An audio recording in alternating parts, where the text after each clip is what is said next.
بسم اللہ الرحمن الرحیم۔ بسم اللہ الرحمن الرحیم۔ السلام علیکم ورحمۃ اللہ وبرکاتہ۔ عزیز طلباء، امید ہے آپ خیر و عافیت سے ہوں گے۔ اللہ تبارک و تعالیٰ آپ کو ایمان اور عافیت والی زندگی نصیب فرمائے۔ تو عزیز طلباء، آج ہم سبق نمبر 106 کو پڑھنے جا رہے ہیں، جس کا عنوان ہے واجبات نماز اور اس کی تفصیل۔ واجبات نماز اور اس کی تفصیل، حصہ اول۔ تو اس سے پہلے کہ ہم سبق کی تفصیل کی طرف آئیں، ہم آتے ہیں مصنف رحمۃ اللہ علیہ کی عبارت کی طرف۔ عبارت کچھ یوں ہے: وواجبها قراءة الفاتحة وضم سورة وتعيين القراءة في الأوليين ورعاية الترتيب في فعل مكرر وتعديل الأركان والقعود الأول والتشهد ولفظ السلام وقنوت الوتر وتكبيرات العيدين والجهر والإصرار فيما يجهر ويسر۔ ترجمہ: اور واجبات نماز سورہ فاتحہ کا پڑھنا ہے اور سورت کا ملانا اور متعین کرنا، قرات کے لیے پہلی 2 رکعتوں کو ترتیب کا لحاظ کرنا فعل مقرر میں، اور تعدیل ارکان اور قاعدہ اولا اور تشہد پڑھنا، اور لفظ السلام پڑھنا، اور وطر کی دعا پڑھنا یعنی دعائے قنوت پڑھنا، اور تکبیرات عیدین کہنا، اور قرات جہر سے کرنا اور آہستہ کرنا، جن نمازوں میں جہر سے ہے اور جن نمازوں میں آہستہ سے ہے۔ یہ تھا عبارت اور ترجمہ۔ اب ہم آتے ہیں سبق کی تفصیل کی طرف۔ تو عزیز طلباء، آج کے سبق کے اندر ہم پڑھیں گے واجبات نماز میں سے سورہ فاتحہ کرنا اور اس کے ساتھ سورت ملانے کا وجوب۔ سورت فاتحہ اور اس کے ساتھ سورت ملانے کا وجوب۔ نمبر 2، سورت فاتحہ اور امام شافعی رحمۃ اللہ علیہ کا مذہب۔ نمبر 3، فرض نماز کی پہلی 2 رکعتوں کو قرات کے لیے متعین کرنے کا وجوب۔ نمبر 4، ترتیب کا وجوب اور اس کی تفصیل۔ نمبر 5، تعدیل ارکان کا وجوب۔ نمبر 6، تعدیل ارکان اور امام یوسف امام شافعی رحمۃ اللہ علیہ کا مذہب۔ نمبر 7، قاعدہ اول میں بیٹھنے اور تشہد پڑھنے کا وجوب۔ تو یہ چیزیں ہم آج کے سبق کے اندر پڑھیں گے۔ تو اب ہم آتے ہیں اپنی پہلی بات کی طرف، یعنی سورت فاتحہ کا ملانا اور اس کے ساتھ سورت کا ملانا۔ سورت فاتحہ کا پڑھنا اور اس کے ساتھ سورت کا ملانا، یہ دونوں واجب ہیں۔ تو تفصیل اس کی کچھ یوں ہے کہ نماز کے اندر 11 امور واجب ہیں، جس کو مصنف رحمۃ اللہ علیہ نے ذکر فرمایا ہے۔ ان میں سے ایک سورہ فاتحہ کا پڑھنا ہے، اور دوسرا سورہ فاتحہ کے ساتھ کوئی سورت ملانا، یا 3 آیتیں جس کسی سورت سے بھی ملانا چاہے وہ ملانا واجب ہے، یا ایک آیت جو 3 آیتوں کے بقدر ہو۔ تو مطلق قرات جو ہے وہ تو فرض ہے، جو پیچھے فرائض میں گزر چکا ہے۔ مطلق قرات کرنا وہ فرض ہے، جس کی دلیل اللہ تعالیٰ کا فرمان فقرؤ ما تیسر من القرآن۔ باقی سورت فاتحہ کا پڑھنا اور اس کے ساتھ سورت ملانا، یہ دونوں الگ الگ طور پر واجب ہیں۔ وجوب کی دلیل اس لیے کہ فاتحہ کا ثبوت خبر واحد سے ہے۔ فاتحہ کا ثبوت خبر واحد سے ہے، اور خبر واحد سے فرضیت ثابت نہیں ہوتی، صرف وجوب ثابت ہوتا ہے۔ اس لیے سورت فاتحہ کا پڑھنا واجب ہے۔ اور ضم سورت کا ملانا، اس کا ثبوت پیغمبر صلی اللہ علیہ وسلم کی مواظبت بلا ترک ہے۔ پیغمبر صلی اللہ علیہ وسلم کی مواظبت بلا ترک، تو اس سے بھی صرف وجوب ثابت ہوتا ہے، فرضیت ثابت نہیں ہوتی۔ اسی کو مصنف رحمۃ اللہ علیہ وواجبها قراءۃ الفاتحۃ وضم سورۃ ان الفاظ سے بیان فرمایا ہے۔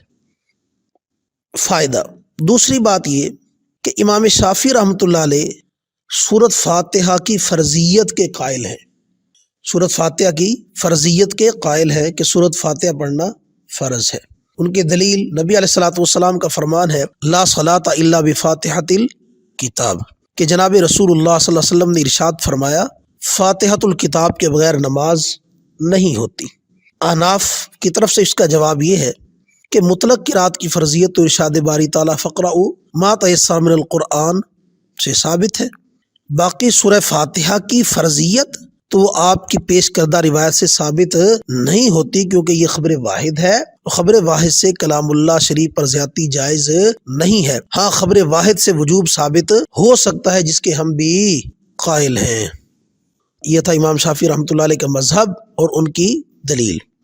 نمبر 3، وتعیین القراءۃ فی الاولیین، پہلی 2 رکعتوں کو قرات کے لیے متعین کرنا یہ بھی واجب ہے۔ پہلی 2 رکعتوں کو قرات کے لیے متعین کرنا واجب ہے، یعنی واجبات میں سے تیسرا واجب فرض نماز کی پہلی 2 رکعتوں کو قرات کے لیے متعین کرنا ہے۔ دلیل اس کی حضرت علی رضی اللہ تعالیٰ عنہ کا فرمان ہے، علی رضی اللہ تعالیٰ عنہ کا قول ہے، لقول علی بن ابی طالب رضی اللہ تعالیٰ عنہ القراءۃ فی الاولیین قراءۃ فی الاخریین، یعنی پہلی 2 رکعتوں میں قرات کفایت کرتی ہے آخری 2 رکعتوں میں قرات سے، یعنی پہلی 2 رکعتوں میں قرات کا کر لینا یہ دوسری 2 رکعتوں میں قرات کرنے سے کفایت کر جاتی ہے، یعنی پہلی 2 رکعتوں میں قرات کر لینا کافی ہو جاتا ہے۔ البتہ حضرت علی رضی اللہ تعالیٰ کا مذکورہ قول اس بات مدعی میں زیادہ واضح نہیں ہے، کیونکہ پہلی 2 رکعتوں کی قرات کا آخری 2 رکعتوں کے لیے کفایت کرنے سے یہ تو لازم نہیں آتا کہ آخری 2 رکعتوں کی قرات کفایت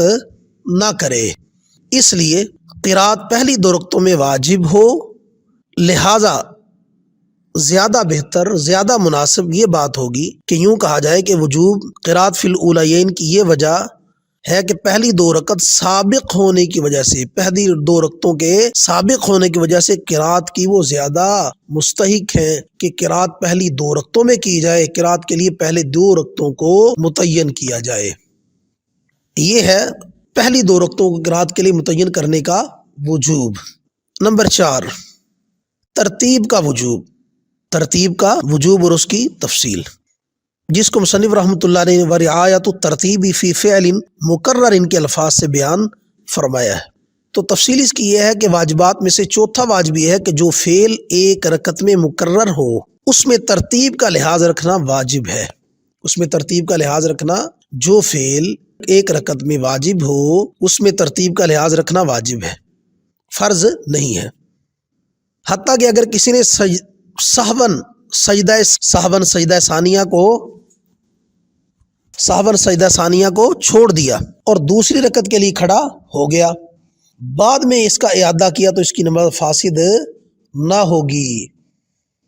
وجہ وجوب یہ ہے کہ پیغمبر صلی اللہ علیہ وسلم نے مراعات ترتیب پر مواظبت فرمائی ہے، اور مواظبت بلا ترک یہ وجوب کی دلیل ہے۔ اور جو افعال 1 رکعت میں مقرر نہیں، جو افعال 1 رکعت میں مقرر نہیں، جو 1 رکعت میں مقرر ہے، مثلا 2 سجدے کرنا، یہ رکعت میں مقرر ہے، 2 مرتبہ کیا جاتا ہے، اور جو افعال 1 رکعت میں مقرر نہیں بلکہ 2 رکعتوں میں مقرر ہیں تو ان میں ترتیب فرض ہے، ان میں ترتیب فرض ہے، جیسے رکوع اور سجدہ میں ترتیب فرض ہے، کیونکہ نماز اس کے بغیر نہیں پائی جاتی، نماز اس کے بغیر نہیں پائی جاتی۔ یہ ہے ترتیب کا وجوب اور اس کی تفصیل۔ نمبر 5 ہے تعدیل ارکان کا وجوب، جس کو مصنف رحمۃ اللہ علیہ نے وتعدیل الارکان کے الفاظ سے بیان فرمایا ہے۔ اس کی تفصیل یہ ہے کہ واجبات میں سے 5واں واجب تعدیل ارکان ہے، یعنی رکوع سجدہ وغیرہ ایسے اطمینان سے ادا کرنا کہ تمام اعضاء اور ہڈیوں کے جوڑ اپنی اپنی جگہ پہنچ کر قرار پکڑ لیں۔ وجہ یہ ہے کہ ارکان کو سکون سے ادا کرنے میں تکمیل فرض ہے، ارکان کو سکون سے ادا کرنے میں فرض کی تکمیل ہے، اور تکمیل فرض واجب ہے۔ نیز جناب رسول اللہ صلی اللہ علیہ وسلم نے تعدیل ارکان پر مواظبت فرمائی ہے، جو وجوب کی دلیل ہے۔ یہ تھا تعدیل ارکان کا وجوب۔ نمبر 6 تعدیل ارکان اور امام ابو یوسف اور امام شافعی رحمہم اللہ تعالیٰ کا مذہب۔ تو تفصیل اس کی ہے کہ امام ابو یوسف اور امام شافعی رحمۃ اللہ علیہ کے نزدیک تعدیل ارکان فرض ہے، تعدیل ارکان فرض ہے۔ دلیل کہ نبی صلی اللہ علیہ وسلم نے ایک ایسے شخص کو جو سکون سے نماز نہیں پڑھ رہا تھا، تعدیل ارکان نہیں کر رہا تھا، اس کو فرمایا ارجع فصلی فإنک لم تصلی، کہ لوٹ جا نماز پڑھ، تو نے نماز نہیں پڑھی۔ یہ دلیل ہے امام شافعی اور امام ابو یوسف رحمہم اللہ تعالیٰ کی۔ احناف اس کا جواب یہ دیتے ہیں کہ نفس رکوع اور سجدہ کی فرضیت تو ارشاد باری تعالیٰ برکعوا واسجدوا سے ثابت ہے، اس پر خبر واحد سے زیادتی کر کے تعدیل ارکان کی فرضیت ثابت کرنا کسی طور پر درست نہیں ہے، کیونکہ خبر واحد سے کتاب اللہ پر زیادتی جائز نہیں ہے۔ ہاں، خبر واحد سے وجوب ثابت ہو سکتا ہے جس کے ہم بھی قائل ہیں۔ تو یہ تھا تعدیل ارکان اور امام یوسف امام شافعی رحمہ اللہ تعالی کا مذہب۔ نمبر 7، قعدہ اول میں بیٹھنے اور تشہد پڑھنے کا وجوب، جس کو مصنف رحمۃ اللہ نے والقعود الاول والتشہد کے الفاظ سے بیان فرمایا ہے۔ تو تفصیل اس کی یہ ہے کہ واجبات میں سے چھٹا واجب وہ قعود اول ہے، اور 7واں واجب وہ قعدہ اولا میں تشہد کا پڑھنا ہے، یعنی قعدہ اولا کرنا یہ بھی واجب ہے، درمیانی التحیات جسے ہم کہتے ہیں، اور قعدہ اولا میں تشہد کا پڑھنا یہ بھی واجب ہے۔ دلیل حضرت عبداللہ بن مسعود رضی اللہ تعالیٰ کی روایت۔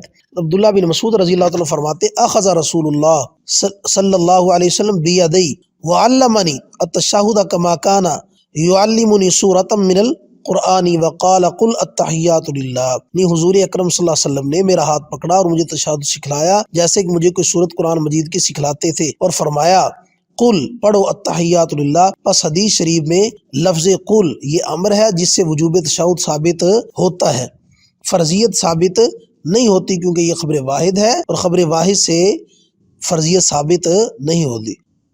تشہد کا پڑھنا بغیر قعود کسی سے بھی منقول نہیں ہے۔ تشہد کا بغیر قعود کے پڑھنا یہ کسی سے منقول نہیں، لہٰذا وجوب تشہد وجوب قعود کے لیے مقتضی، وجوب تشہد وجوب قعود کے کا مقتضا ہے۔